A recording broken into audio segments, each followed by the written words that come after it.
Hello, my name is Rajiv Ambat. I'm the CEO and the Chief Health Officer at NuvoVivo Center for Obesity, Lifestyle Disorders and Research. We're an online health and fitness company, and we work with our clients across different parts of the world, help them manage lifestyle diseases such as diabetes. How do we do that? We essentially do three things for them. Number one, we plan a diet. Number two, we plan an exercise plan. And number three, we give them all sort of necessary support and follow up and hand holding. Let me break down each one of these to explain in detail. Number one is diet. Eating healthy or eating right is one of the most misunderstood term when it comes to lifestyle diseases. People think eating healthy is about eating on time or eating homemade food. I agree, eating on time and eating homemade food is definitely helpful. But another question to also ask is that what quantity of food are you eating? How much calories are you putting into your body? If you're eating on time and if you're eating healthy food, but if you're eating a lot of it, then it's not going to be helpful. In fact, it's going to be counterproductive. Equally important is also the proportion of the protein, fat, and carbohydrates. Yet another thing that I've seen people do is that if they're diabetic, they'll stop eating carbohydrates or they'll reduce carbohydrates dramatically. Not a great idea again. The right method of doing this is to also build a healthy relationship with food and have the right amount of carbohydrate, right amount of protein, and right amount of fat. Because remember, all these three macronutrients are important and has a specific role to play with regards to a healthy body. So when what does a balanced protein, fat, carbohydrate proportion mean? It may be different for different people, and it depends upon the age of the person. It depends upon the physical conditions of the persons and medical conditions of the person. Such as, for example, if a person is having a kidney disorder, if the blood glucose levels have been elevated and has impacted the kidney, then the protein amount needs to be managed. If a person is having uric acid, again, the protein needs to be managed, so on and so forth. So the proportion of protein, fat, carbohydrates, all these things needs to be managed. And it's important to do this by eating normal, homemade, usually available food and not rely too much on supplements. That's one thing that we believe in. Supplements are required only if you're not able to meet these requirements from wholesome food. Otherwise, it's always better because you can't live a life on these supplements for and eat on these supplements for rest of your life, right? And it's also important to understand the substitutions and swaps of different kinds of food.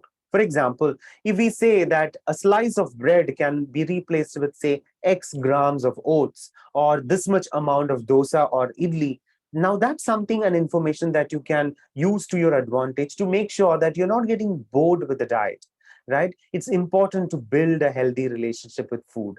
Managing blood glucose level does not mean that you stop eating carbohydrates or stop eating rice. It's about being sensible and flexible with whatever that you are doing. So that's about eating right. Now comes the part of exercises. When I talk about exercises, there are different types and varieties of exercises, including gymming, including resistance training, weight training, cycling, running, yoga, Zumba, etc.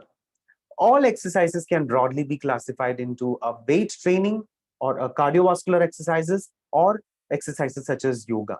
Now, each of these three exercises have its own positive impact on the body, but it needs to be incorporated in the right manner depending upon the physical conditions of the person. For example, if a person is extremely overweight or has a lower disc issue, then running or cardiovascular exercises may not be a great idea at all. Similarly, if a person is having, say, piles or fistula, then going to a gym or doing any exercises which involves lifting a lot of weights can be counterproductive. So again, exercises needs to be planned depending upon the physical conditions of the person. The most important part, apart from diet and exercises, is also necessary support, hand holding, and motivation. Because let's face it, a lot of people will have questions, as simple questions like, I don't have chicken today, can I have fish? Or I'm traveling, what do I do? I have a small party or a function to attend, how do I go about doing it? So on and so forth. That's where the necessary hand holding and support will come into play. And these three is what we would provide to help manage blood glucose levels. We would also expect our clients to routinely check both the fasting blood glucose levels and the postprandial numbers and report to us. We would be creating a WhatsApp group specifically for the client one WhatsApp group for one client. The client would be there, one of a representative, a dietitian would be there, a follow-up staff would be there, and an exercise expert would be there. And together will be the ecosystem wherein we would help and address all queries of the client. We would be providing the diet and the exercise plans in this WhatsApp group, and also would be emailing you the same on your email address. We would be keeping a check on you, and depending upon the kind of the follow-up and support, there are two types of program. A low touch program involves follow up every 3 days, all sort of support and follow up every 3 days in this WhatsApp group, and occasional telephonic calls. A high touch program would be follow up on every alternate days through direct calls, over and above what we already provide on the low touch program. So that's what that's how we can help we help our clients manage blood glucose levels like these.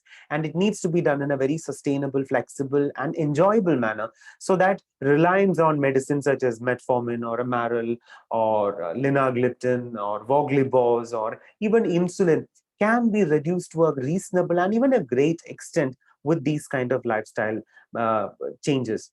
Remember, diabetes is a metabolic syndrome or a lifestyle syndrome or a lifestyle disease. And the most important method to manage such a lifestyle disease is to change the lifestyle itself.